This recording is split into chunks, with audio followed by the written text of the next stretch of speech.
Kjo pajisje konsumon energji elektrike si një frigorifer dhe të gjithë e keni në shtëpi. Kur mendoni për gjërat që konsumojnë energji elektrike në shtëpinë tuaj, me siguri nuk mendoni për ruterin modest të internetit. Por nëse e lini të ndezur gjatë gjithë ditës, do të konsumoni energji elektrike njësoj si një frigorifer.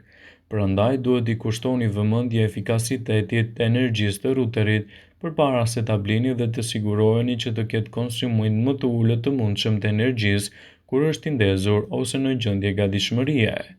Ju mund të jeni të interesuar. Agjencia Federale Gjermane për Mbrojtjen e Mjedisit pohoi se është veçanërisht e rëndësishme nëse ruteri nuk mund të fiket sepse përdoret edhe linja e telefonit. Nëse është kështu, këshilla është që të blini një ruter që të ketë mundësinë të fiket të paktën edhe gjatë natës kur nuk përdoret. Kështu do ju kursej më shumë energji elektrike dhe do të keni faturat më të ulta gjatë kohës.